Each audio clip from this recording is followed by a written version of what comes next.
It was a bit like a Sunday school picnic. I thoroughly enjoyed it. It was like a lucky bag, really. You had no idea what was in it. The thing with the cheese in it, I wasn't sure if it was wrapped up in another napkin, but I ate it anyway. It was fine. Personally speaking, I will eat most things. Ray, sorry, I was slightly distracted there because Ray was just indicating they would 1 minute to go, and I was just thinking how far he's come on. Because I've trained him to use his index finger. He didn't used to. Anyway, this section is building a better future, developing Scotland's national fintech ecosystem, and hopefully delivering a better future for customers, business, and society. Our first speaker this morning is a young woman that you won't have seen before today, Nicola Anderson, Chief Executive Officer of Fintech Scotland. Nicola, do you want to come do your stuff? Give her a round of applause.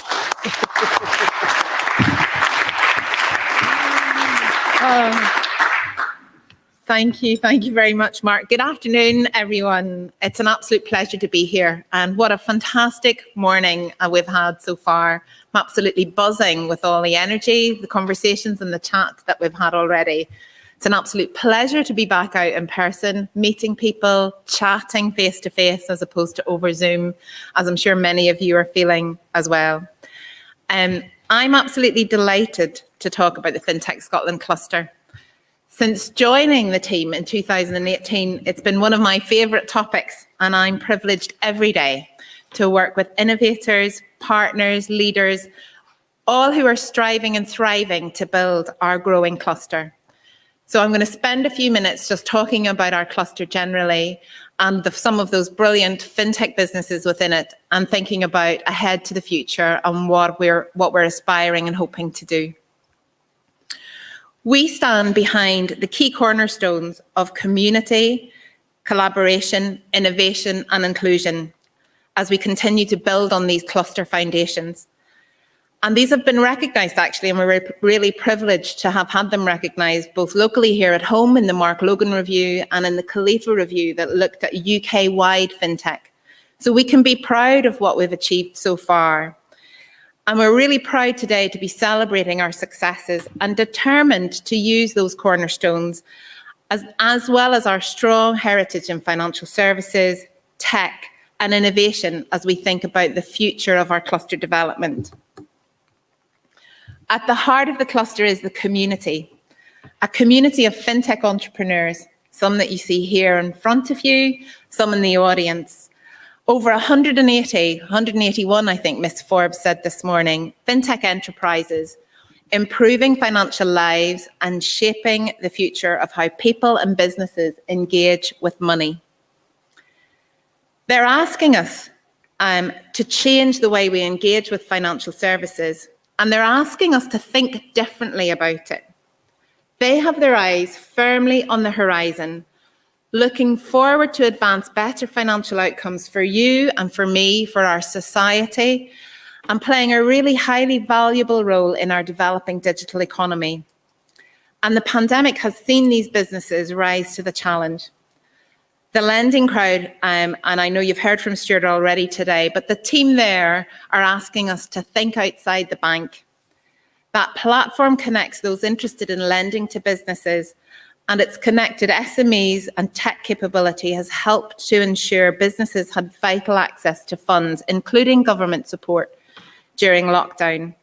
So it's enabling SMEs to look for alternative options, and it's asking us to think differently about business finance.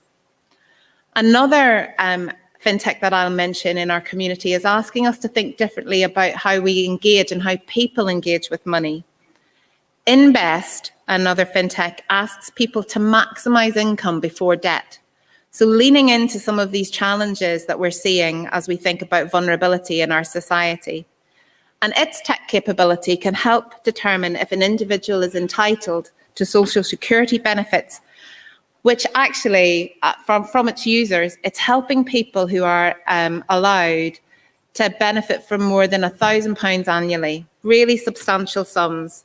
So it's enabling people to see different options, and it's asking us to think differently about personal finance and managing debt.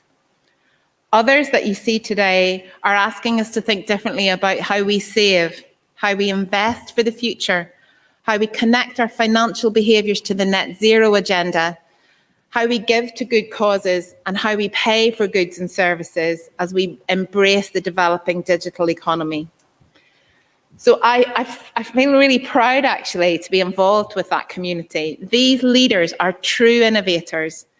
They are leveraging technology and creative invention, and they're responding to important challenges that impact our lives. They are purposeful, they are generous, and they are determined for the future. And most of all, they are supportive. And these are the people that make up the Fintech Scotland community.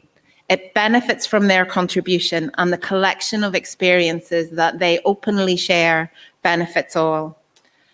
And listening to these experiences at Fintech Scotland, we're leaning into 3 key priorities to support that community and business development. It'll not surprise you, we're really thinking about skills and development of talent for the future. We're thinking about funding and how we access investment and funds. And we're thinking about business development, commercialisation opportunities in particular. We will work with the community and the partners to deliver, and our recently announced SME Advisory Board, of which there are 3 panel members sitting here in front of us, will keep us anchored to those needs. And as well as the community and listening there, we'll also work with our partners, the universities, the financial services institutions, with customers, with regulators, all of those important voices that also contribute to the cluster. And those important voices help us build collaboration that will help us progress. And it's this collaboration that makes Fintech Scotland a really inspiring place to work. It shines through from all of the contribution that we have, and it's impactful. Because what it does, I think, is it offers us an environment to come together, to solve problems, to learn, to build cooperation, and to explore the art of the possible. So what we're really seeing is a mindset evolve that's encouraging innovation to grow. We're learning through setbacks, really important. We're learning through action. We're learning through doing, and we're learning through how we share. And what we're seeing is collaborative partnerships develop between fintech SMEs working together, fintech to fintech, between fintechs and the large financial services institutions, between fintech and government. You heard from Amicus earlier today. We're also seeing innovation spaces develop, more collaborative innovation spaces develop, and we're seeing more opportunities to openly encourage and undisputed innovation and undisputedly look at opportunities for the future. There are 2 in particular that I've put up, and I've mentioned them already, so apologies for anybody that's heard me speak already today. I will briefly talk about the FCA's tech sprint. The FCA are with us in the audience today. The tech sprint on ESG will kick off on the 18th of October, and that is truly a collaborative opportunity. It brings together fintechs, financial services, climate experts, domain experts, universities, academics, and global regulators as we think about that opportunity. So we've been really delighted to be working with the FCA and Fintech Scotland in that. The other collaborative opportunity that we're supporting and really getting our shoulder behind is the Global Open Finance Centre of Excellence. And I know Ms. Forbes mentioned that already when she opened our session today. That is truly a meeting of industry and academia, and it's purposeful cooperation. It helps us really think about the opportunity that open finance presents as we think about innovation, research, and talent.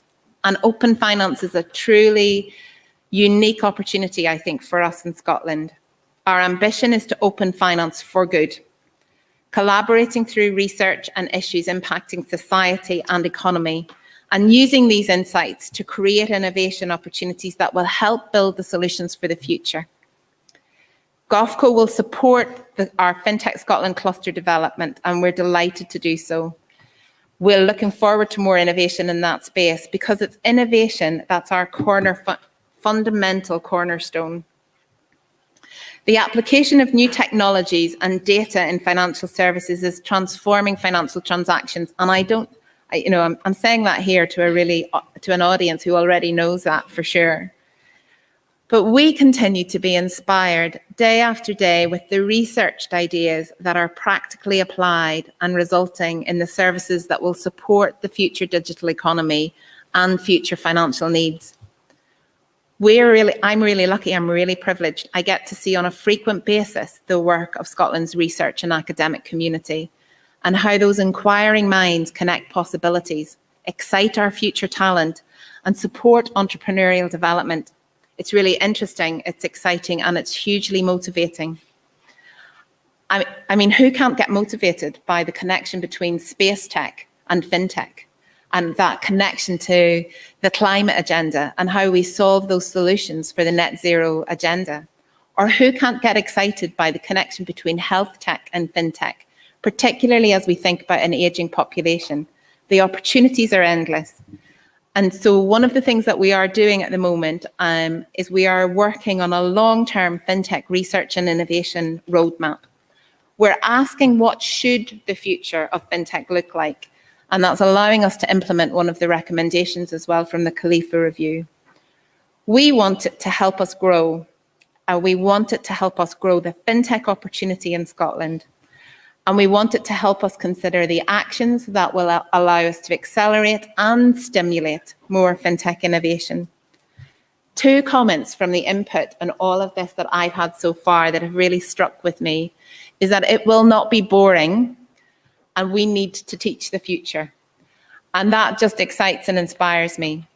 Some of the emerging themes that we will get our shoulder behind, I've put on our screen, but open finance data, environmental finance, the future of payments and transactions, and financial regulation all offer us opportunity, and enabled by technologies such as AI, machine learning, quantum, virtual reality, the list goes on. So it's exciting. And what's also exciting is that it draws on those strengths across Scotland.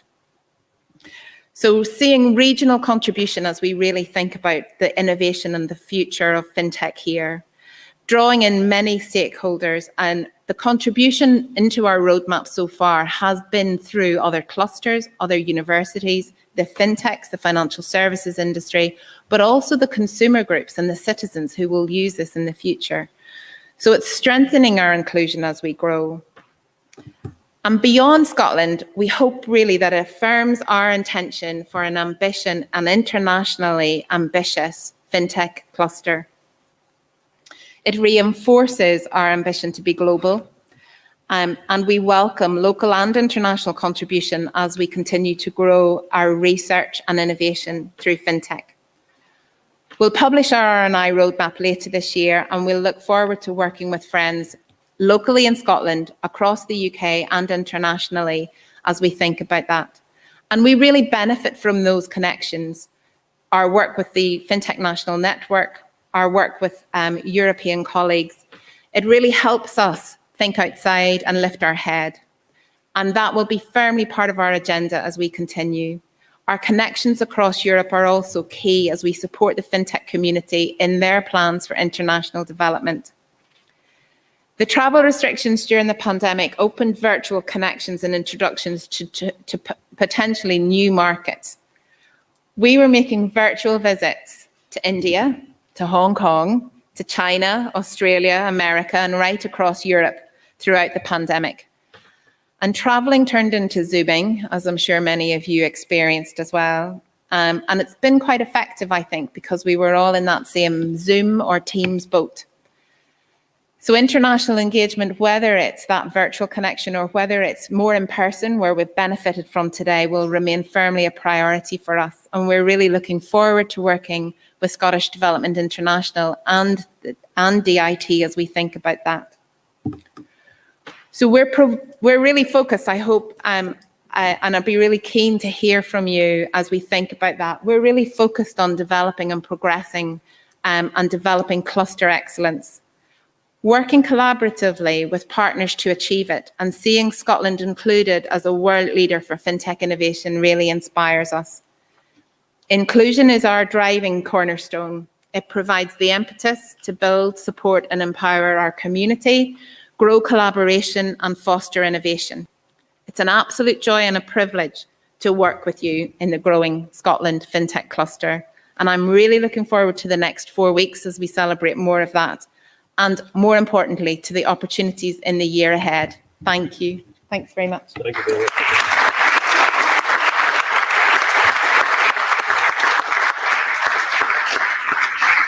Thank you very much, Nicola. As you're probably aware, this is the opening event of a 4-week FinTech festival. So there are heaps of events coming up. So have a shifty at their website and you'll get more information there. A lot of useful information on it. This panel session that we're just going into just now is basically looking at growth and development. How have things changed? How have things developed? As I said first thing this morning, this is the 8th FinTech festival. So in those 8 years, say 10 years, how have things actually changed and developed? I'm going to ask our various panelists just to introduce themselves. I'm conscious of the fact that there are some fresh faces in this afternoon. I know basically Stuart's already spoken, but I'm going to get you to introduce yourself again. Could you just take a couple of minutes each, introduce yourself, tell us what you do, relevant information. Hi, I'm Laurel, the CEO and co-founder at Sustainably. We turn everyday payments into positive impact. You can connect your bank card through open banking to Sustainably, and then we microdonate your spare change to causes you care about as part of everyday life. I think leveraging payments to create impact is a really simple way for people to do good and track their impact on a kind of everyday basis without having to think about it. We've been going for 4 years, and we're connected to most major banks in the UK now. And we've got a team of 10, and yeah, really happy to be here to discuss where we've come from and where we're going in the FinTech community in Scotland. Okay, thank you very much for that, Laurel. Stuart. Thank you. Sorry, excuse me. Stuart Lunn. I'm the founder of a business called Lending Crowd, which is an SME lending platform. We started off as a peer-to-peer lender, so we are a regulated entity. Looking around at the FCA, careful what I say here. I mean, the approach we've taken actually right from the start of the business is to look at governance and regulatory perspective very seriously, and to build our business off the back of that, making sure we've got the relevant infrastructure in place to allow us to scale and to do so safely. So we've done so over the last few years with largely retail capital, but now increasingly into institutional capital as well, and that continues. We couldn't have done that and that move into institutional capital had we not had that early focus on regulation and compliance and internal governance. So we've done things, I think, in a very grown-up way, and it's something that we've tried to then talk about with the FinTech community, is the importance of looking ahead around looking at the environment that you're working within. So that's part of what the topics and the discussions around FinTech Scotland and with Nicola and trying to support there, what we've been doing. Okay, Jude. Hi, I'm Jude Cook, and I'm the co-founder of ShareIn. We provide websites for people to be able to directly invest in investments. And so we are brandless. We're an outsourced provider for our clients. And so clients include people like Triodos Bank. So they're a Dutch ethical bank, and we provide them with the infrastructure. So the website, the back end, we onboard investors. We have a payment solution. We're an ISA manager. So effectively, they outsource the infrastructure of having a direct-to-consumer channel for investments. We've carved out quite a niche in impact and investing. So I mentioned Triodos. We've got a couple of other amazing clients, Energize Africa. So they are the investment opportunities on that platform are renewable energy bonds. So our platform helps. We're brandless. You can't see ShareIn. It's all about our client, Energize Africa or Triodos. And one of the key aspects is being able to feed back to investors the non-financial impact of the investments that they're making. And I think that's why we've seen a big growth in this particular area that lends itself to direct investment, because I think people are starting to demand greater transparency on what their money is funding. So we've got quite a few ethical clients. Another client's called Ethics. Again, it's all about having a direct-to-consumer channel, so people understand what is happening with their money. And so we've been doing that. So we've had a few pivots along the way. So we were, Andrew and I formed ShareIn back in 2012. We started out trying to be an equity crowdfunding platform, realized that was a bit tricky, and decided to focus on the bit that we're good at, infrastructure. So we've been regulated directly authorized since 2014, and we can hold client money since 2019. So yeah, we've seen fintechs evolve in Scotland, and it's been a really interesting journey. Thank you. Paul. Thank you. Hello, I'm Paul Roach, CPO and co-founder at Zumo. So Zumo is a decentralized cryptocurrency exchange that our goal is to bring together the benefits of cryptocurrency with traditional finance for businesses and consumers. We're based in Edinburgh. We launched in 2017, and we've worked very closely with Fintech Scotland through that time.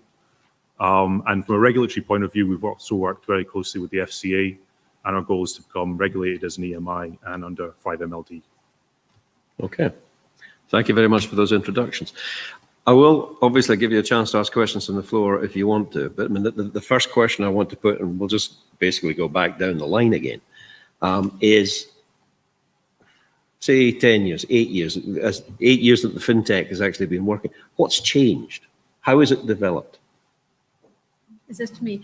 Yeah, so I think from my perspective, coming into this like 4 or 5 years ago, the community was really supportive. You know, that for me was, you know, coming to things like meetups and getting intros to people who could help me or be mentors and advisors was always there. So I think the support of the community is still a really strong theme, where we just have more people in the community and more people that we can kind of talk to and get advice and help from.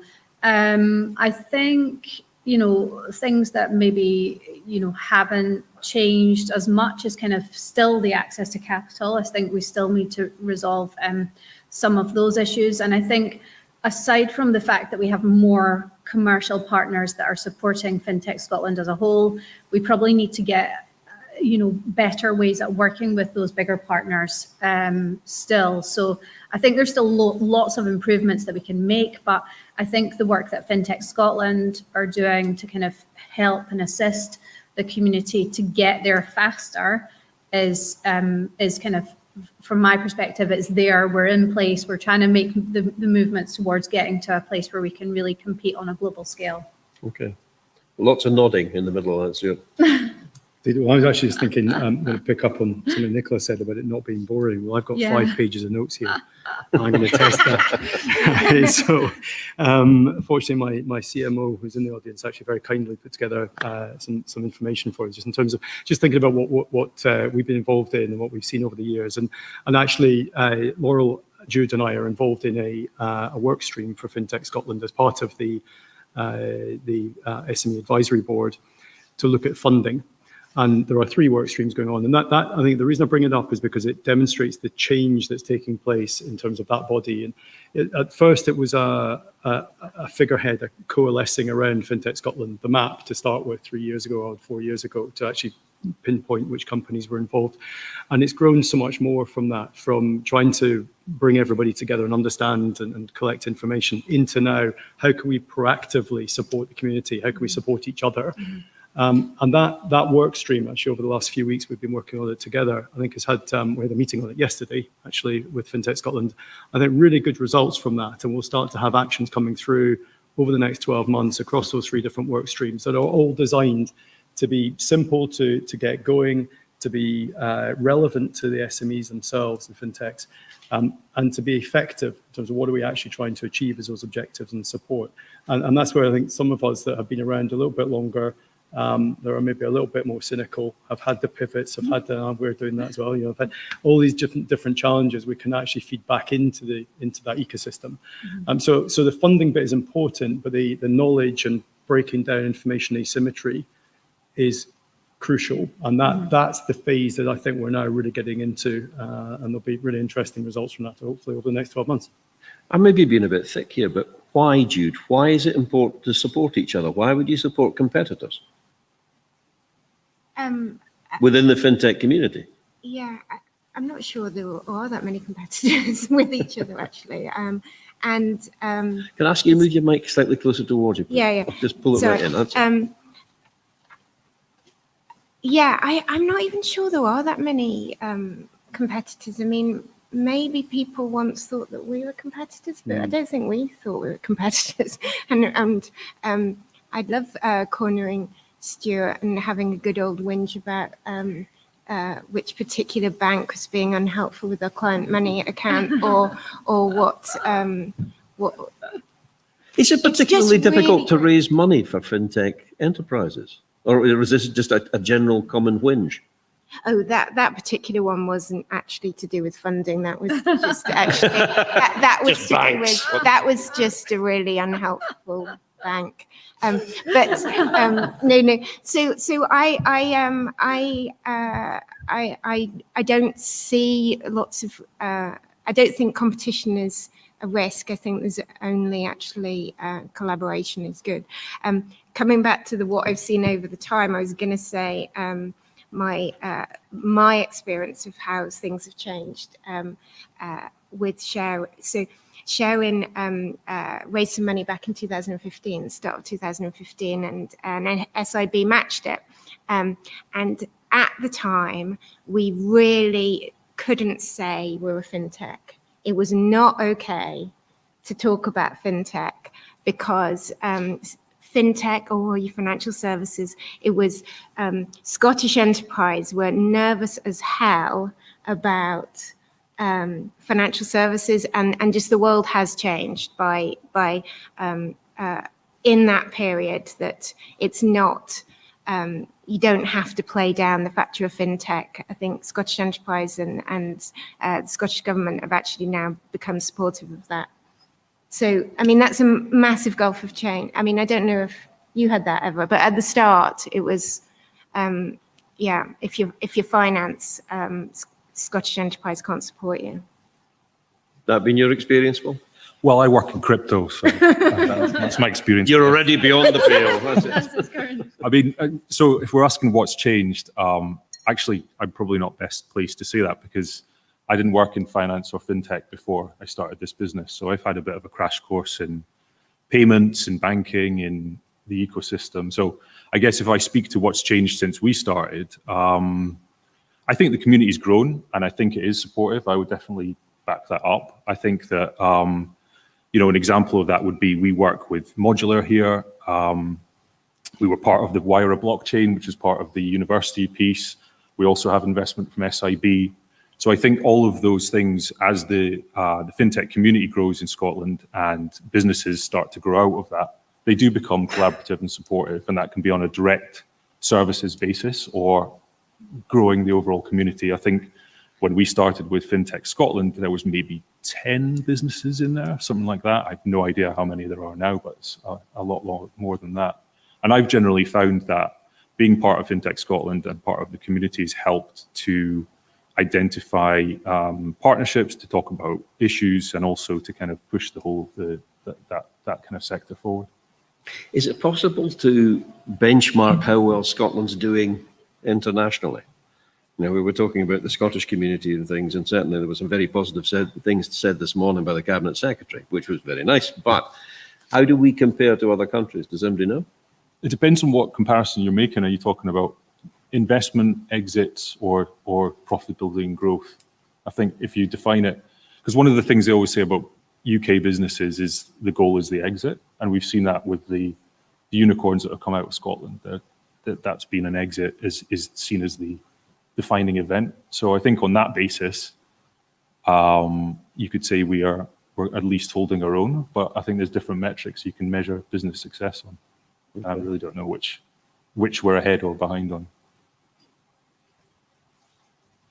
There are actually metrics that are globally looked at, and I think we actually, Nicola, maybe you're the best one to ask that, where we actually sit on that now, because I know that there is a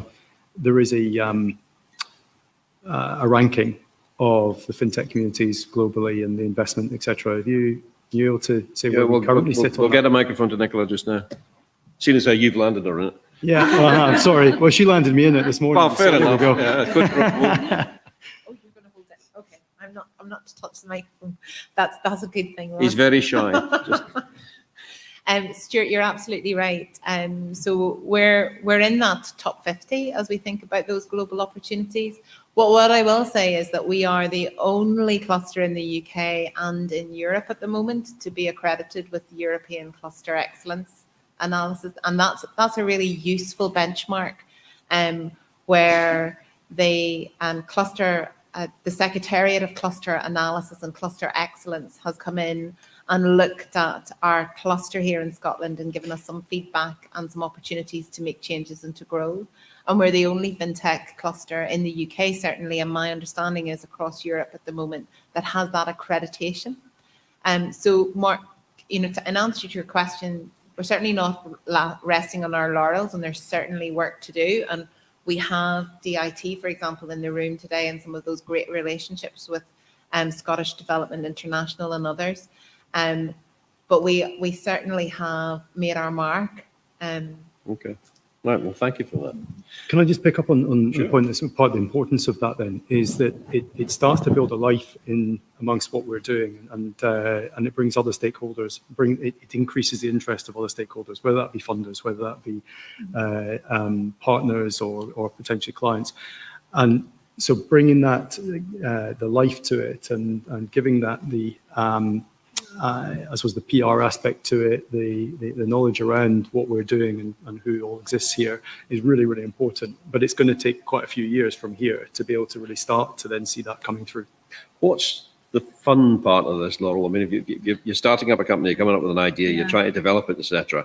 But if so many companies seem to be going towards exit and thinking, well, that's it, I'm going to cash in now, is the fun over for them by that stage? It just becomes a grind if you're running it on a day-to-day basis?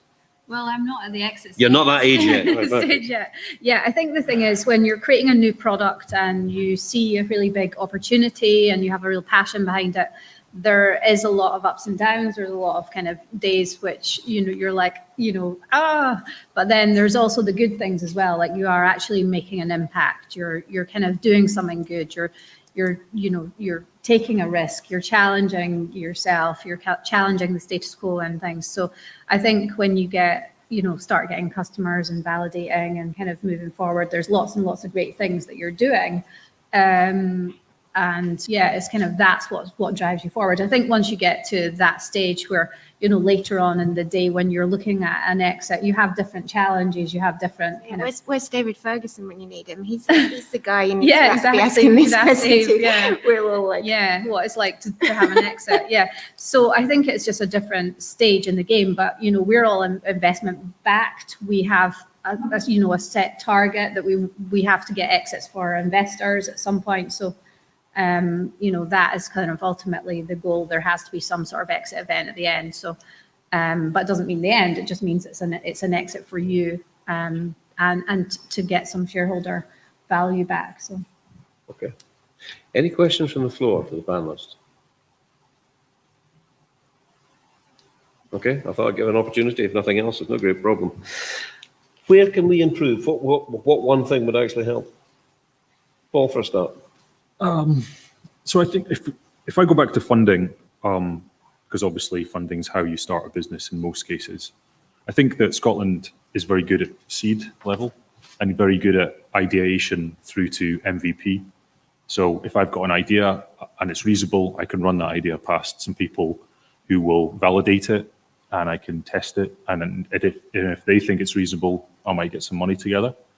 And that's a good starting point. And I think what you get from that is a lot of early stage businesses that can test and grow. And that's what you need, because not all of them are going to make it. I think where we can improve is in that mid to anything up to kind of Series A type scaling. So when you need to get institutional money, when you need to kind of have the money there, and not all businesses do, but if you're in that position that you need to bring in that cash, I think that there are avenues in Scotland, but they're not as plentiful as they are in other places. And that's not necessarily something that we can impact. And most businesses would have to speak to people in London, Europe, US in order to get investment, but certainly there seems to be a little bit of a glass ceiling as far as growth within Scotland itself before you hit that point. Okay. Jude, same question. Yeah, I think if there was one thing, then we would have done it. I just think it's really quite complicated, and on funding in particular, this is why Stuart's been leading on this particular area. It's quite complicated. It all depends about what stage you're at. Very much share Paul's comments there. Perhaps sharing at a similar stage to that, but early doors, you need. So this is. I think it's just there isn't one thing that can be done. It's actually quite complicated, and we just need to chip away at quite a few aspects. And this is why, in particular, the area that Stuart had mentioned about funding and finance is pretty key. And I think there's a whole load of things that can be done, but it needs to be very tailored to who it is that is who you're talking to. So like one whether it's seed, whether it's actually R&D grants, or whatever it is, it needs to be tailored to the particular stage the business is at. And I think everybody gets the most out of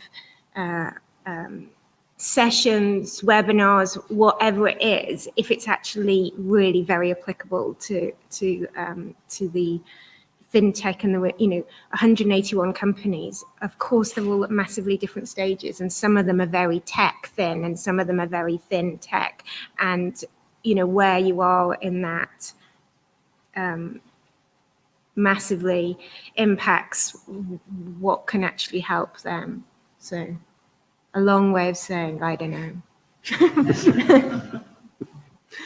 Any thoughts, you, Per? I was going to say a lot about is who you know, and then it's kind of getting in front of the right people, because there's a lot of investors out there, but there's a narrow amount of investors that will invest in your particular proposition because of what they're interested in, what other companies they're invested in, what stage they're at, what mood they're in that day. We've spoken a lot about that. So it's just about kind of getting as broad visibility, but actually narrowing it into the core ones and making sure that your approach to them is the right approach, because you don't get a lot of once you start narrowing it in, there's not a lot of investors that that would be your ultimately best investor.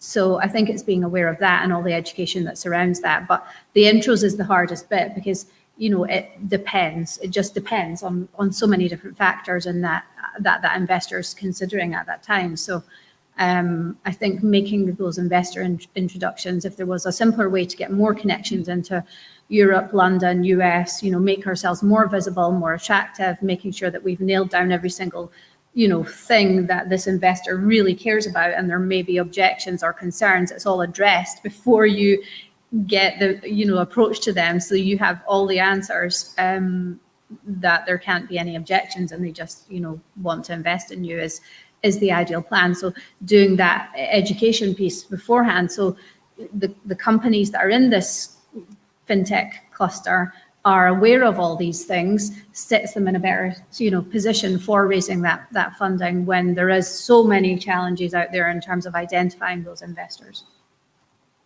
Final thoughts, Stuart, on the subject?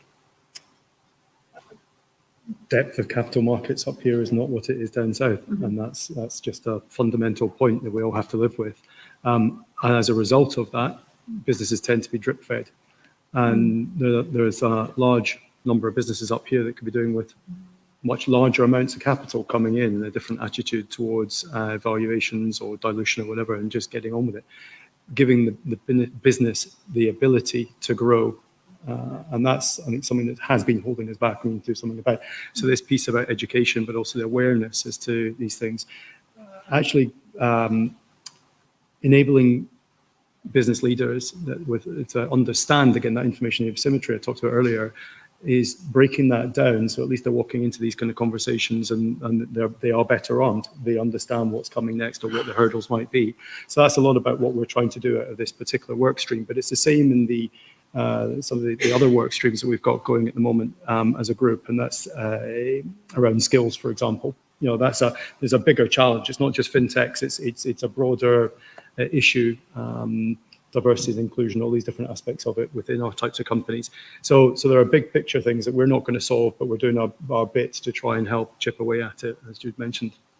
Just out of curiosity, what drives you to start your business? If I was talking to an actor, I'd say, what is your motivation? For me, it was really, I had worked in financial services for a number of years. I was really inspired by other things that were happening in the world that kind of, led me to have the idea, for example, Acorns investing, which rounded up your spare change to your investment portfolio, and then things like Tom's Shoes, where you buy something, you do something good, and kind of lots of different things like that. So I myself thought, why don't I try and do something that could make a positive impact using the skills that I have, and kind of try and build something myself rather than staying in the job that I'd been in for a number of years. So it was a personal challenge, but a real passion that I had around, trying to create something that actually had a big impact. Is it working? Yeah, so we're getting, yeah, it is. Yeah, I mean, for me, we're on a path, and the road to success is a winding one. It's not kind of a straight line. So the things that you thought you would do and it come in maybe a slightly different order, or there's different challenges that you arise, and you may go in a different direction or have different ideas, and obviously speaking with customers and all the rest of it, and creating a product, you do iterate and change things along the way. But yeah, we're definitely on the path to creating a big impact, which is what it's all about. Good. Same question to you, Paul. So my motivation, I've always worked in technology, and the piece I like about it is ideation and bringing something from 0 to 1. So creating something that's going to help people or do things. So with Zumo, the idea that myself and Nick, my co-founder, had was cryptocurrencies here, it's too complicated, and the benefits of it are not being passed on to people because of that. So we really started from that viewpoint of how do we demystify this? How do we make it simple, easy, safe for people to use, so that you could buy your first Bitcoin in 5 minutes and feel secure about it? So coming from that point of view, it was quite a big challenge because it is complicated. And it's one of the most complicated sectors I've ever worked in outside of regulation, just on a technology level. So how do you take that and take an idea like that and turn it into something that you could hand an app to somebody who knows nothing about it and they can use it? That's the challenge that I enjoy and trying to work through. So for me, that's the motivation, is to try and kind of develop something that has a utility for people, that can help people, can provide a benefit to people using technology. Just out of curiosity, how do you view events in Ecuador at the moment where they've recognized Bitcoin as legal tender? I mean, I think in some ways it's slightly inevitable, because I don't like to think what would happen if Boris Johnson decided tomorrow that we'd all be using Bitcoin. I think a few people would probably be upset by that as well. I understand the reasons why they made that decision, and I think that some of the reasons show a failure of state rather than a failure of technology or of the currency itself. So I do believe that cryptocurrency can provide a viable alternative to states and to areas where the native currency has issues that are never going to be solvable. But I think that probably what they're going through now is an extremely quick transition, whereas a transition that's kind of slightly more measured probably brings the benefits a bit more measured than what's happening just now. Okay. That original question, Jude, what motivates you? Yeah, it's funny, it depends on the day of the week. But how it started out, I think I think a lot of what Paul was saying about, had an idea and didn't want to be somebody who just talked about an idea and never did it. And then it's like this stubbornness. Okay, well, I talked about it. Well, I'm going to do it. And extreme naivety about how I'd never started a company before, and it's like, how difficult can this be? Regulation, of course I can figure this out. I'm a chartered accountant. So extreme naivety, stubbornness, and then all of this, actually, I find it really interesting, and I'm quite obsessive about this. Really shouldn't be boring. Finance really shouldn't be boring. It's very, very important what you do with your money and what the impact it can do. It is, and I despair when for loads of people, finance is just really boring. And I feel like I really want to chip away at that, because it is so important, and it really shouldn't be boring. And just there's loads of things knocking around with it being boring, but also finance or investment activity or your savings or whatever is all got wrapped up in it. Some aspects of difficult to talk about. I read, or somebody mentioned to me the other day, some research about how women in particular find it very difficult talking about financial matters in a social context. They find it easier to openly talk about sex than to talk about their finances.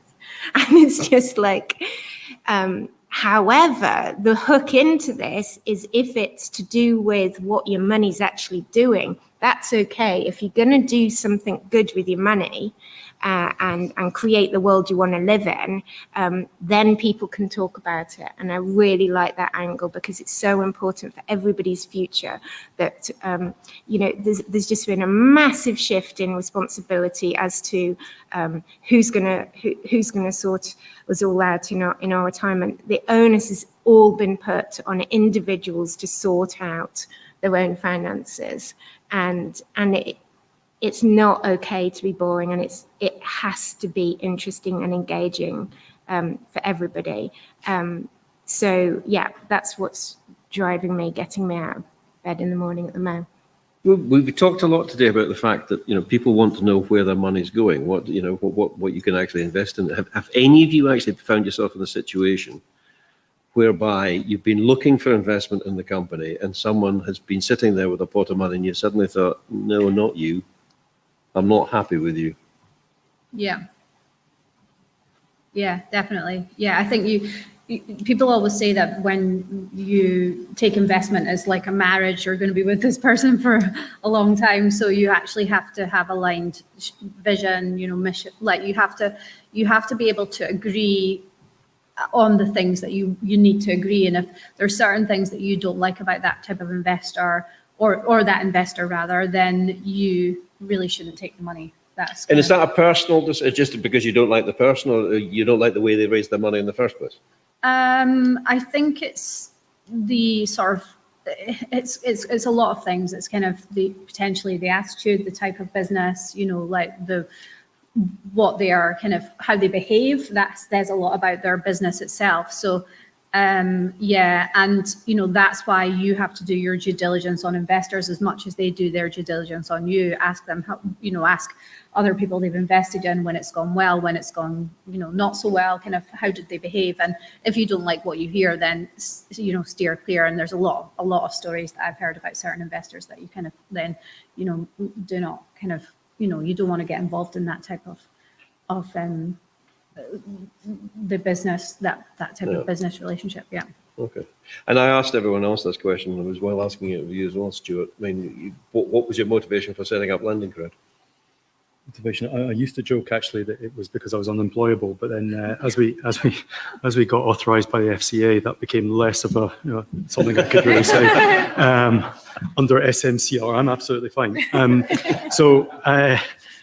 I mean, really, actually, it's I actually believe in what we do. And when I was actually, I have been an authorised individual through my former career as an equity analyst. And what I found very tedious was writing buy and sell notes on, whatever large cap company it was, and really being one of 20 or 50 or 80 different houses globally covering, for example, Capgemini.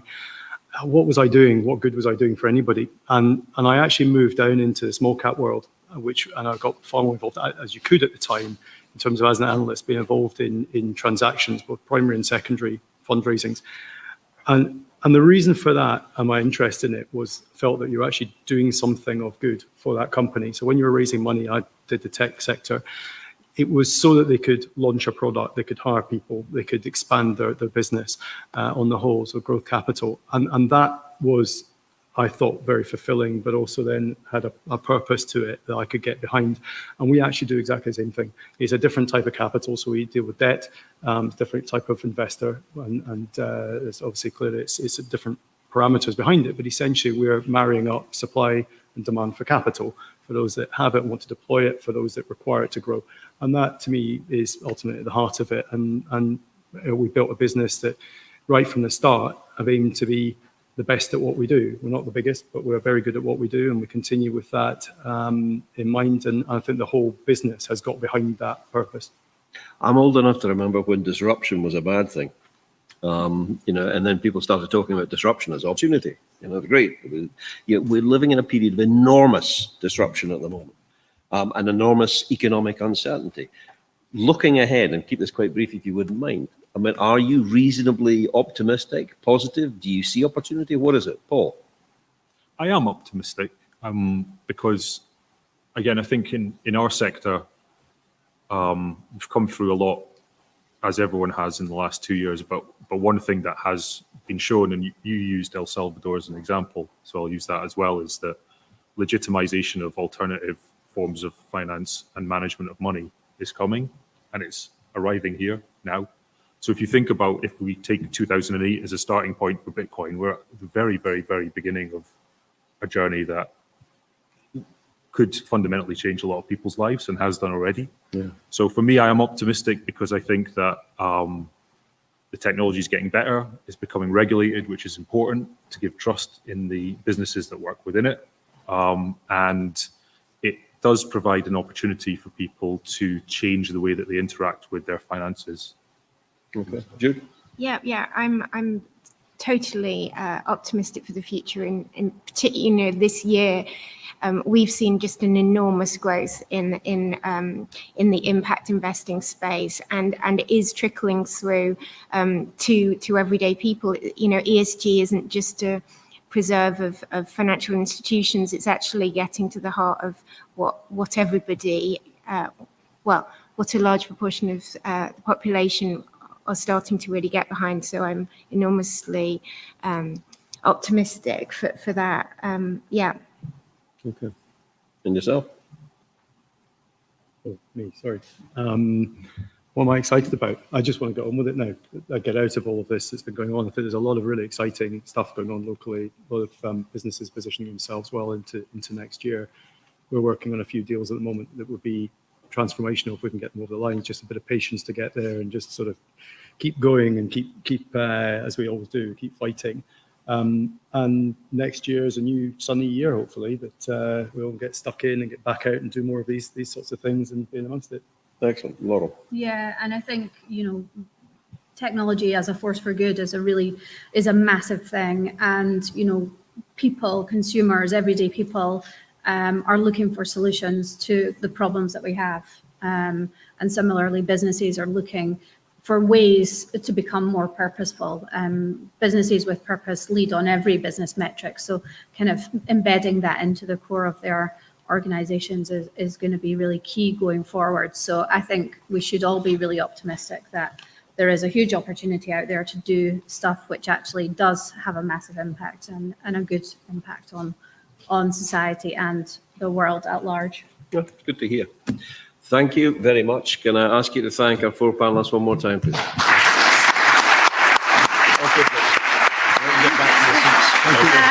you very much for that. Much obliged.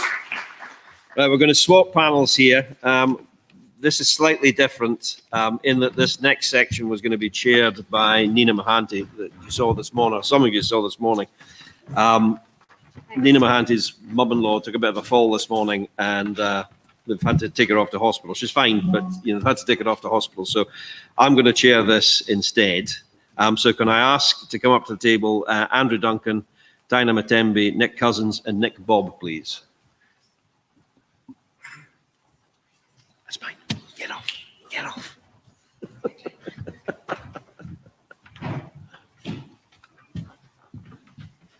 Mark. Hi, how we doing? Not bad. How are you? Not bad at all. Yeah, well, we're getting there, slowly but surely. Slowly but surely. Right.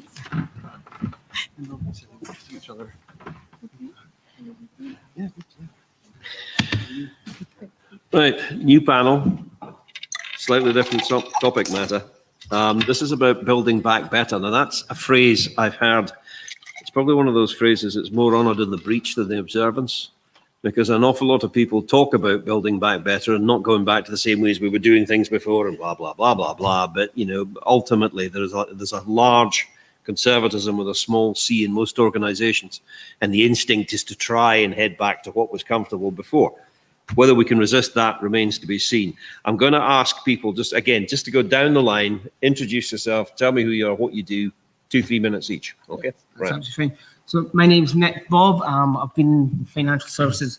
I had an afro at the beginning of it, so you know how long I've been in it for now. So, but I've been doing it for a while, but very much my background is risk, project management, you know, anti-money laundering, fraud and such, like not committing it, I might add. FCA is around, so I better be careful.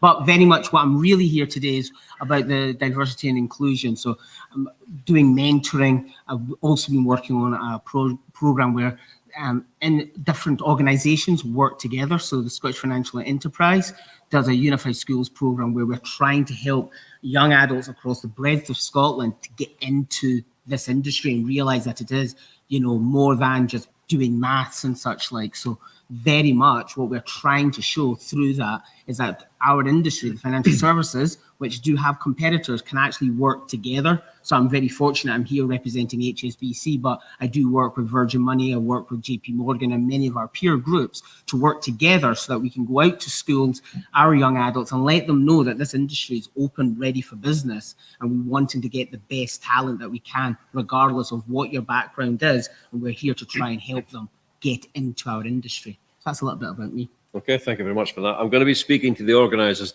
after this. The wisdom of putting two Nicks next together on the top table escapes me at the moment, but never mind, we'll discuss it shortly. Nick Cousins. Thanks, Mark. Yeah, Nick too here. So I'm CEO and co-founder with Alex, who's in the room as well, of Exizent. We are I guess we're still a startup, trying to build the UK's first bereavement platform to make the administration of death easier for people, and I could talk a lot about that. Prior to this, I spent 20 years working on the other side in the banking world, so for Barclays and JP Morgan, Deutsche Bank, a few other big organizations. So I'm trying to take all that corporate scar tissue and put it to good use in the startup space. So I have experienced both sides of this equation. I guess as it's relevant to this, we are obviously a new company trying to build a sustainable business in Scotland. You know, we're a remote business really now, thanks to the last couple of years. So, but a sustainable UK business, you know, we take diversity and inclusion very seriously. We work very hard on that, which we can talk about. But we're also trying to be a commercially successful enterprise. So juggling all of those things together is something of a challenge at times. But that's me. Thank you. I do like the phrase corporate scar tissue. Just sitting here a lump of gristles. Never mind. Okay, and Tina, please.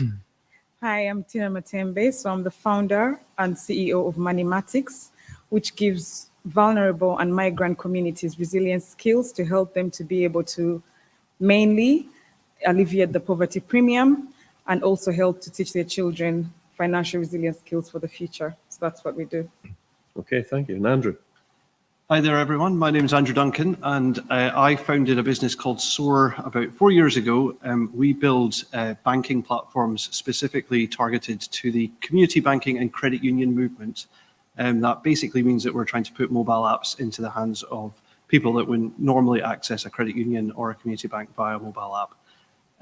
We basically are obviously a key part of building back better, because we're all about trying to bring people away from high-cost credit providers into the affordable lending market. Okay, right. Thank you very much for that. That's a useful setup for it.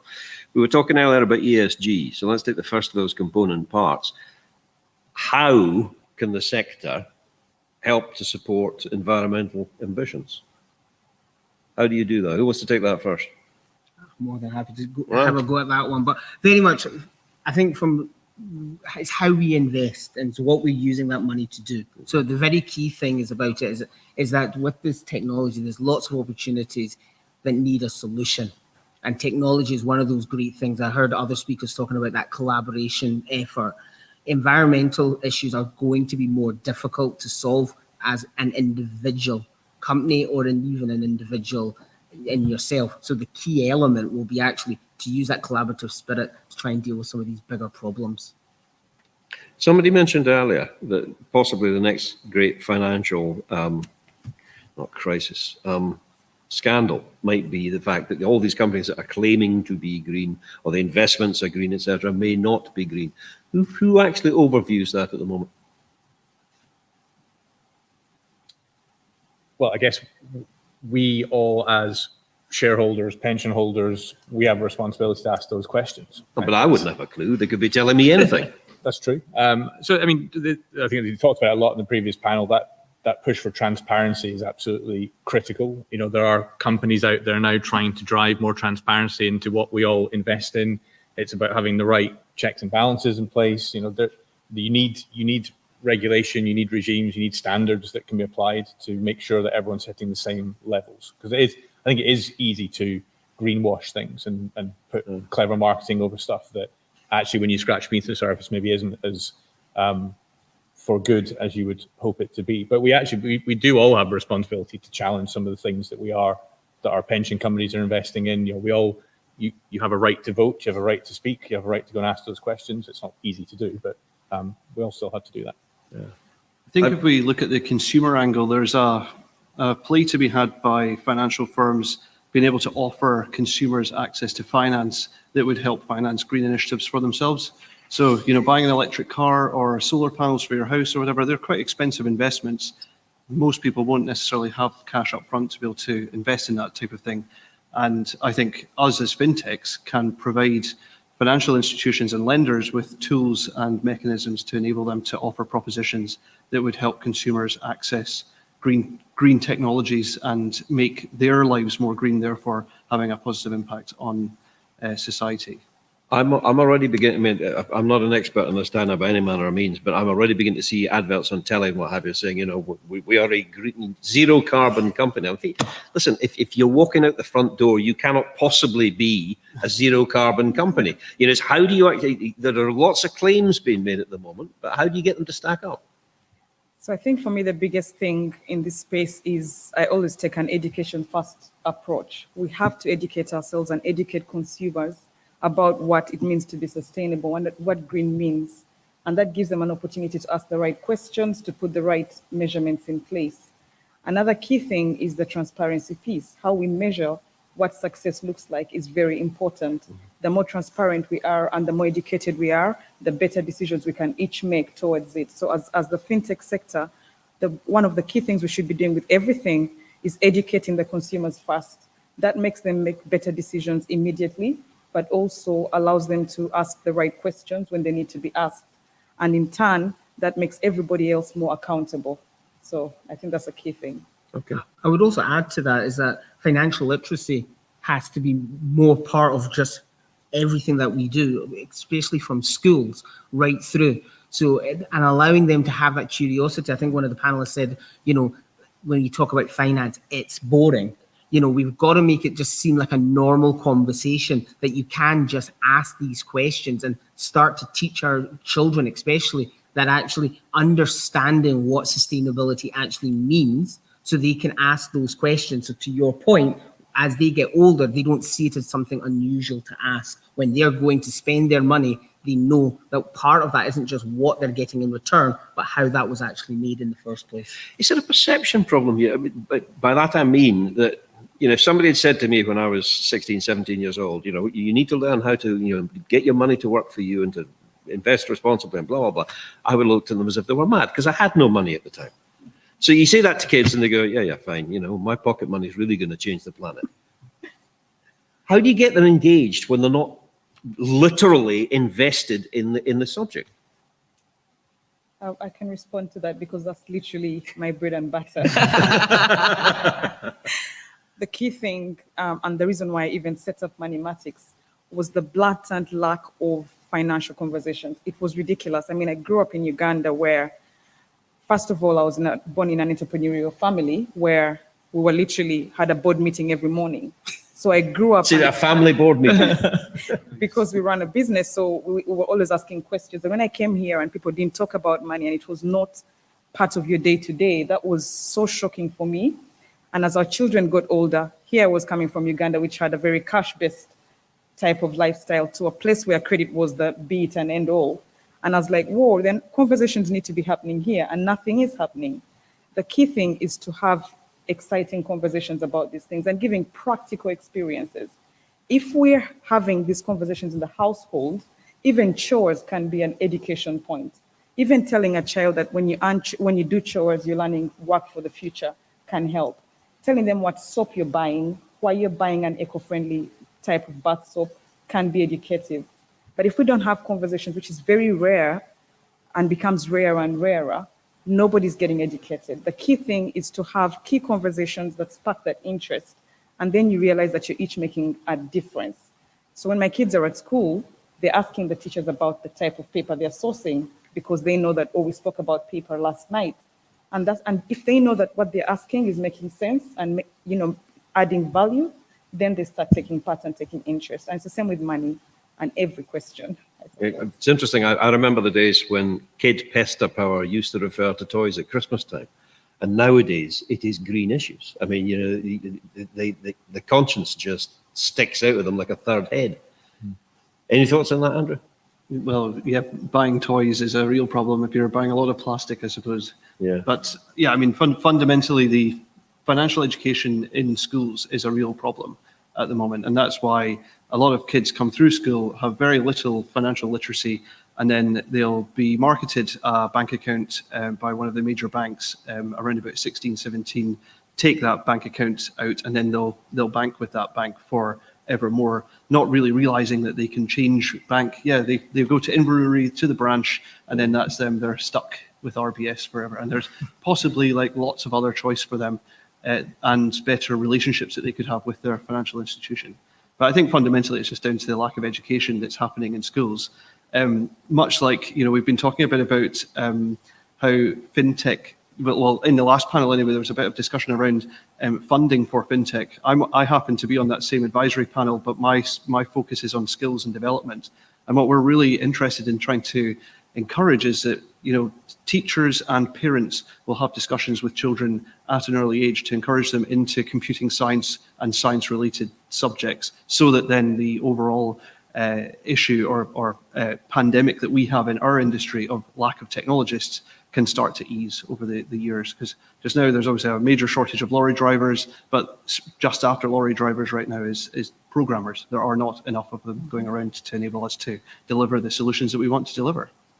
Yeah, but to come back on that point, what's really exciting about, especially if you take the coding example here, is that what the coding industry did there was actually to make it easier for young children to get involved. So even my child, who's only 7, he's now doing block coding, but he doesn't see it as block coding. He sees it as he wants to make a computer game work. And it just so happens the way to do that is block coding. So part of it is for the industry to also make it attractive to have those conversations and make it easier for teachers and their parents to understand and be able to educate themselves. So that's why things like, Digital Extra Fund Tool will help schools get funding so that they can get the right people involved, or and we can also get the experts to get into the schools so to help the teachers and help educators. That's also important, is that if we can get those subject matter experts into the schools, that also will help. To keep their engagement high throughout their secondary school, because obviously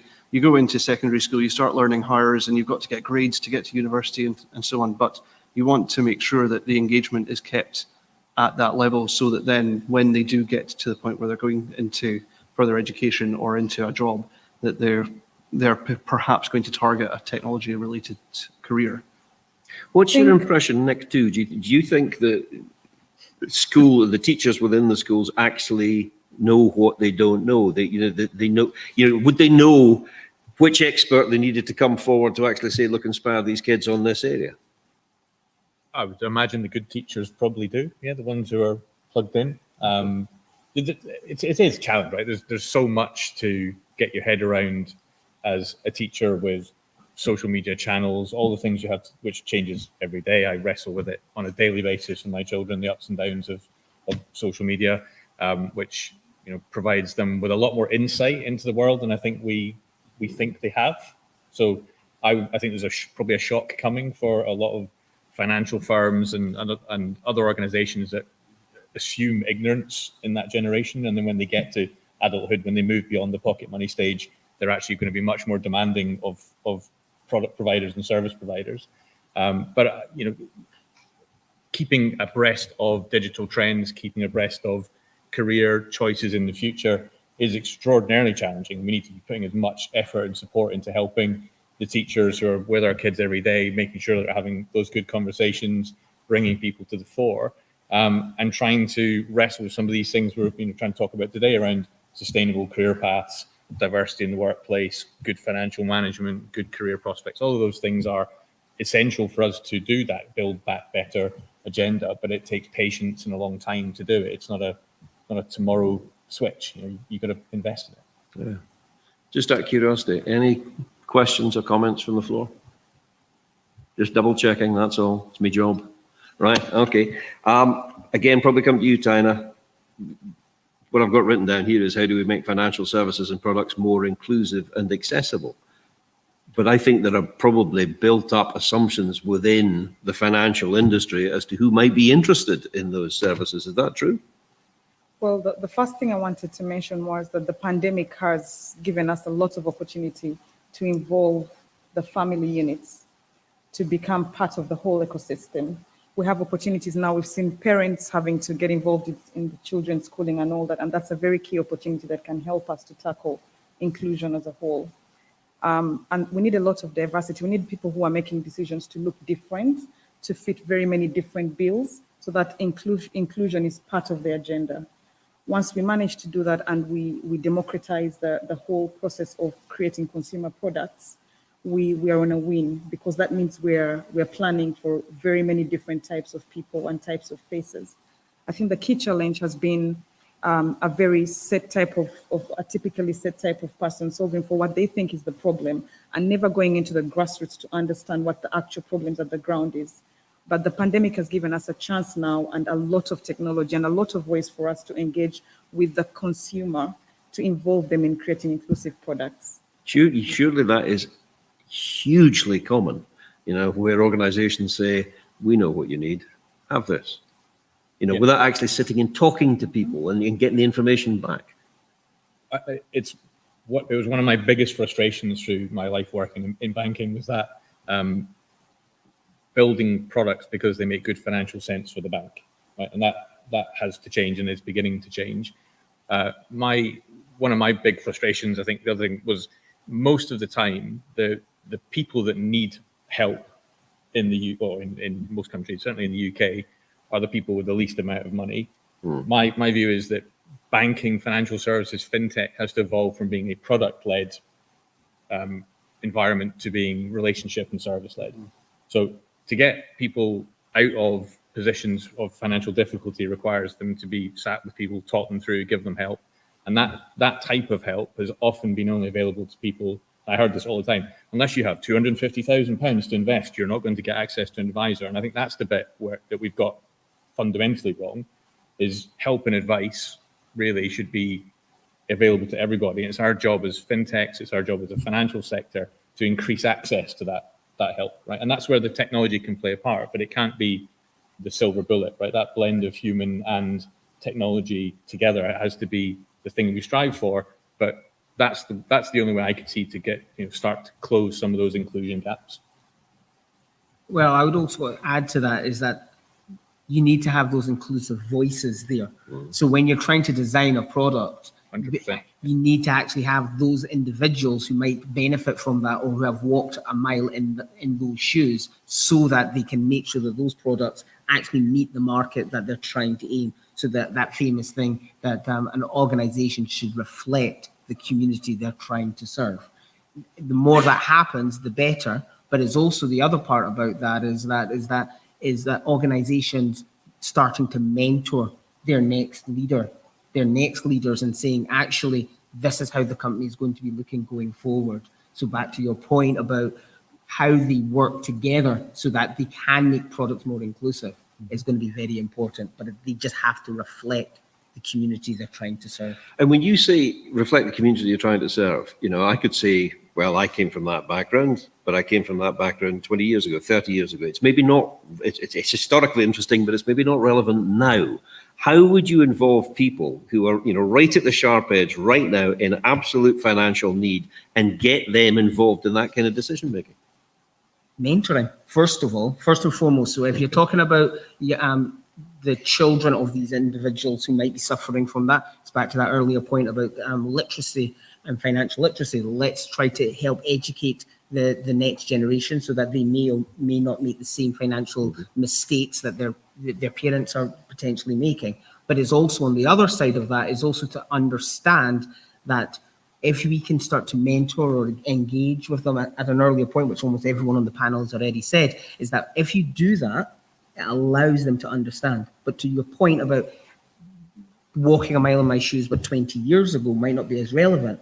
But the things about it is that that experience is valued, my experience is valued, and the idea is to make it inclusive with a capital I. It isn't just about people's religious backgrounds or the color of their skin, but it's also their life experiences that they have.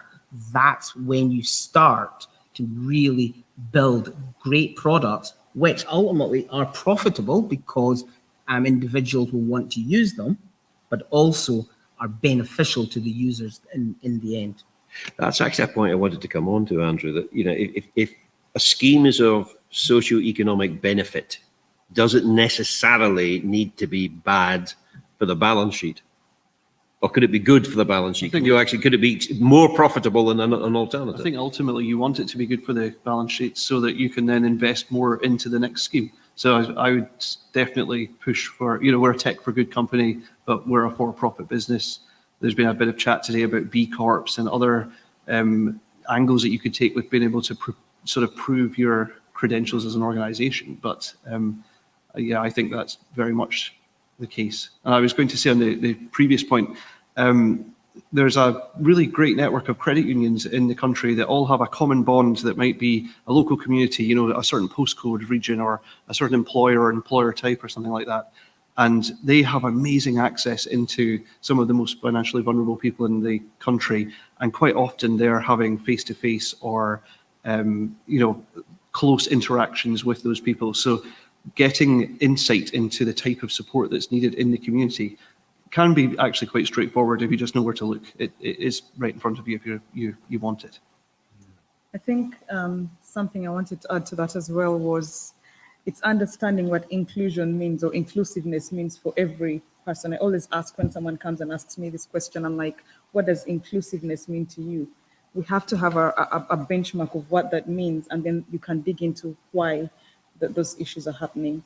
So if you understand what inclusion means, and then you go into why the vulnerability is happening, you're at a place where you can tackle issues better.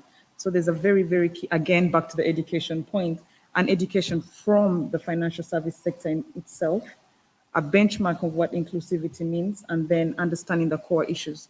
Some people are vulnerable because of the systems that have been put around them. If I give you an example of the poverty premium, most of the time, if you solve some of the key issues, something like gas and electric, why is there not a standard way that that's measured? Why is it that if someone is on pay-as-you-go, they're paying more for their gas and electric, a very basic service?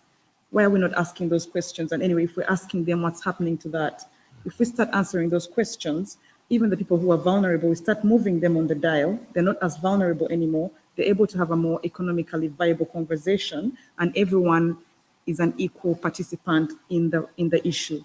So we have to have some benchmarks that we set and that as an industry we are working towards.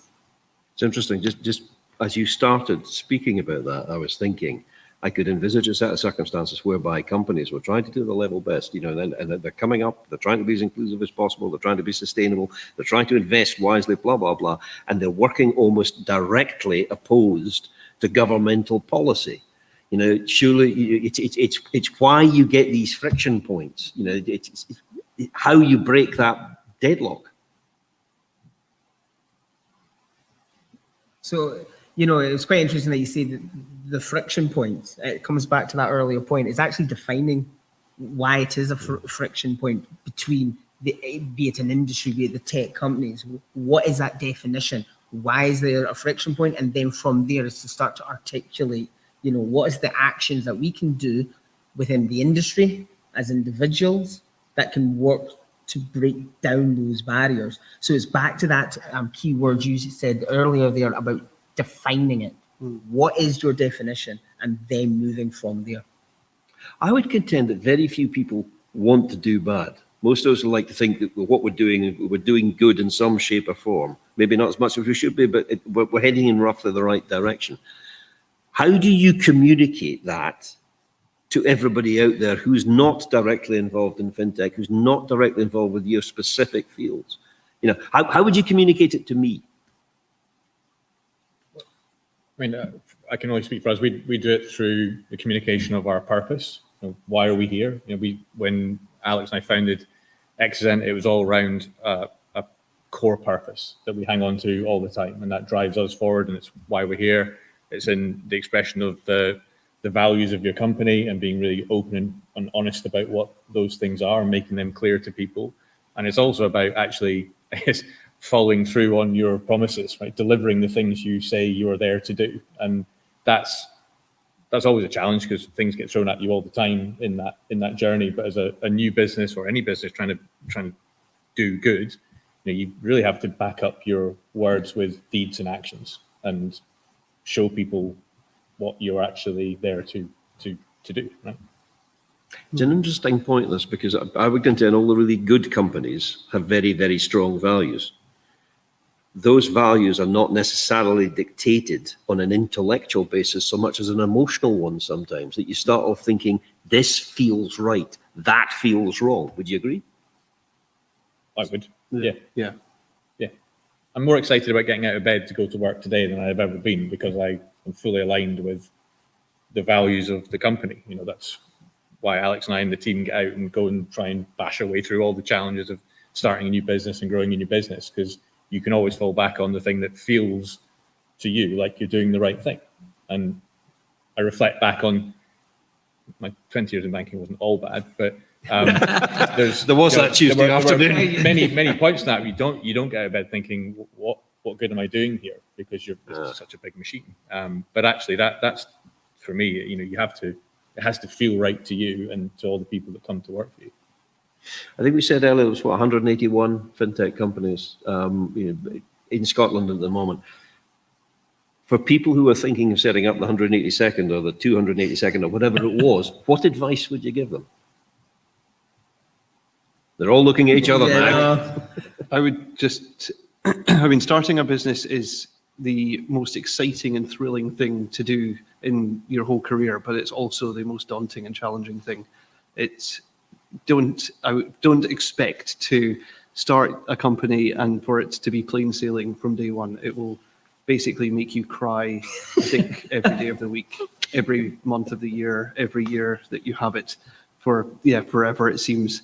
But basically, if you are going to have impact and you believe in what you're doing, then I would wholeheartedly say go and do it, and then try and align yourself with a bunch of people that are also doing it along with you, because the ecosystem and the support network is out there. Fintech Scotland exists for us, and there are various other ecosystems actually in Scotland for entrepreneurs, technology businesses, and so on.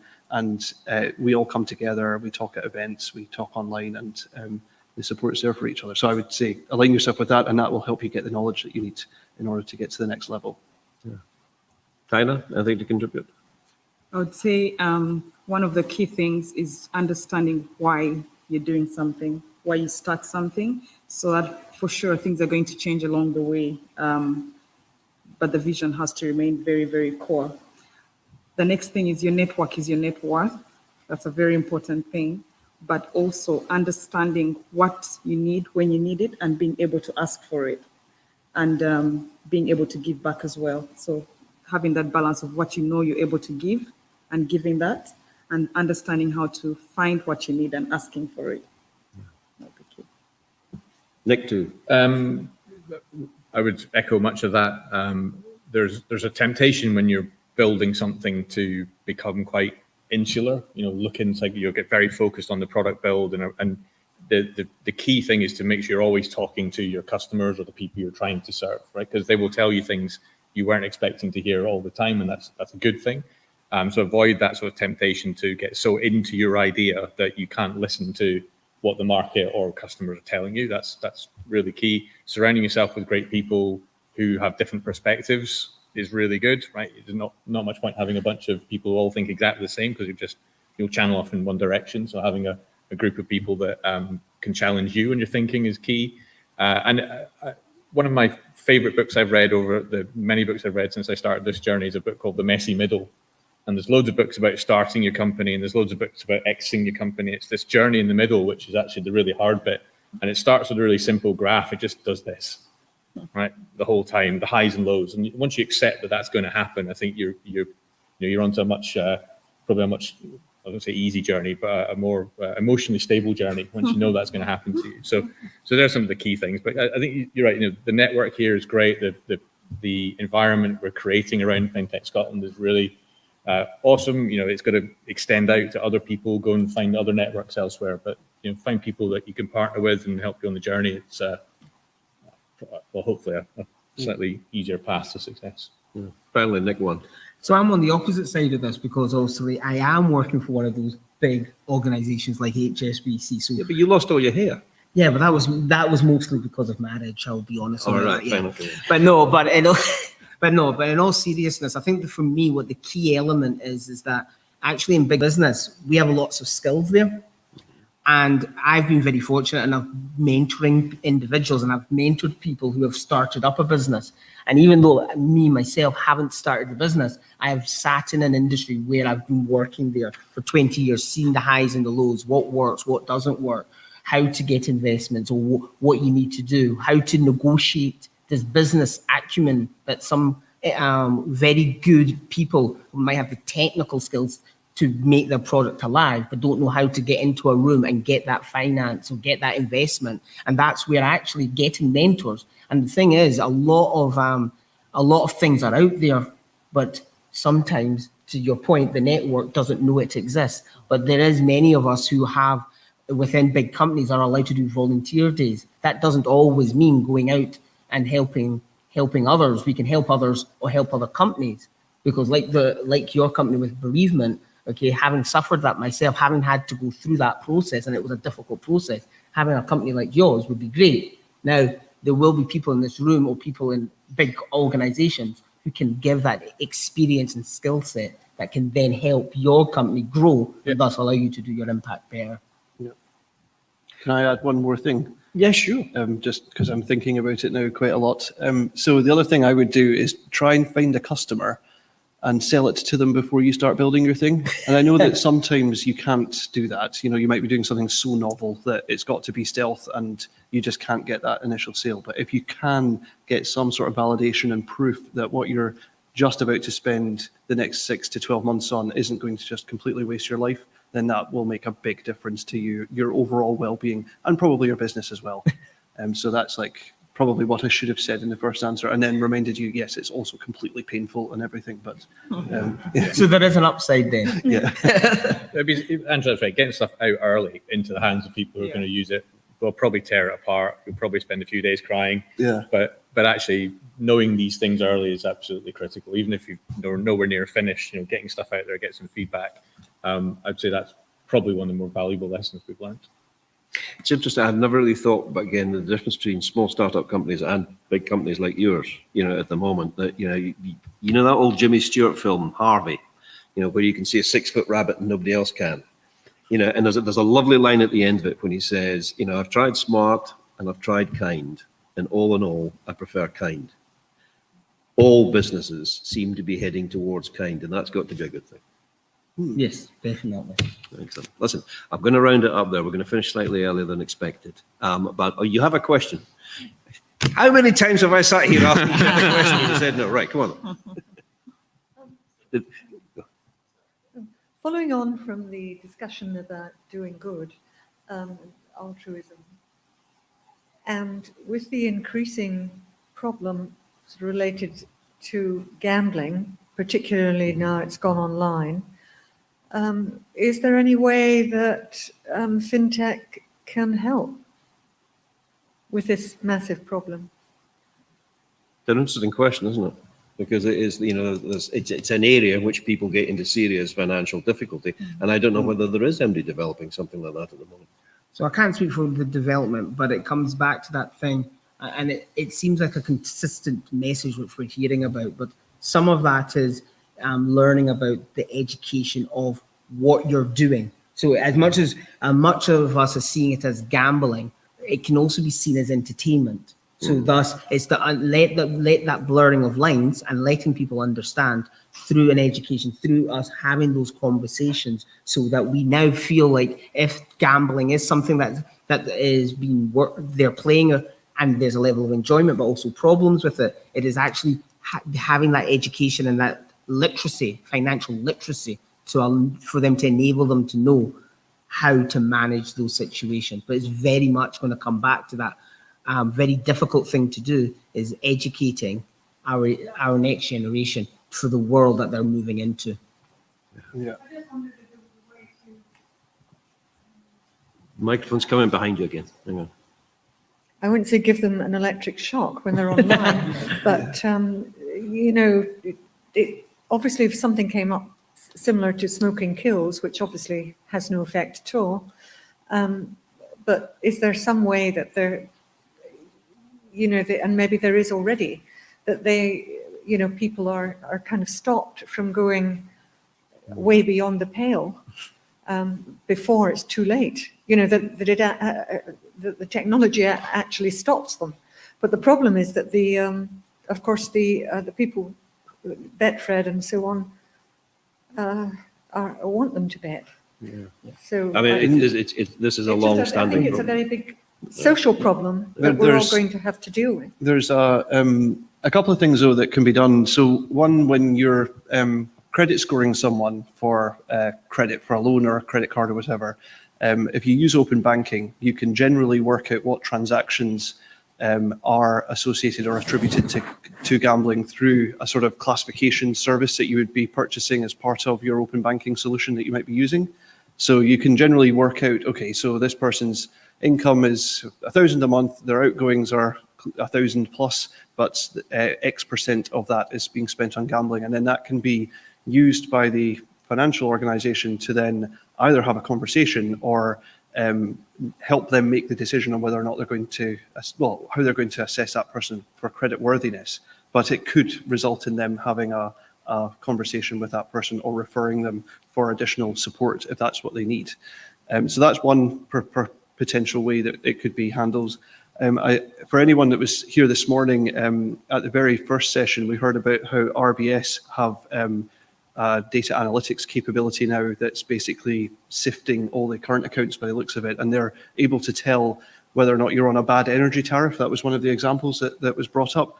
So I guess that they could probably tell out of their X million customer accounts how many people are spending money with the various gambling websites and so on, and therefore send text messages and or whatever might need to be done. So there will be things that can be done based on your financial transaction history that's there, and it's probably just getting through the loopholes of what's legal and what's permitted and what isn't intrusion and so on for you to be able to get that support to those people. But I think technically there are solutions that could be put in place. I think RBS could probably save themselves a lot of time and effort sifting through that information just by sending everybody a letter saying you're paying too much for oil and gas. Yeah. But anyway, can I ask you to thank our panelists one more time, please? That's been excellent. Thank you. Thank you. Can I just say a big thank you to all our speakers today. It's been fairly wide-ranging. I've found it fascinating. As I said right at the very beginning, it's been great to actually have real people in front of us, at long last. It's been a long time coming. I hope you felt comfortable with the experience today. There is actually a feedback form that you'll get sent out shortly. Anything that you can think of at all, positive, negative, whatever, it all helps to build future events. And, we're very, very genuinely keen to get your feedback. It is acted on. Everything's actually read.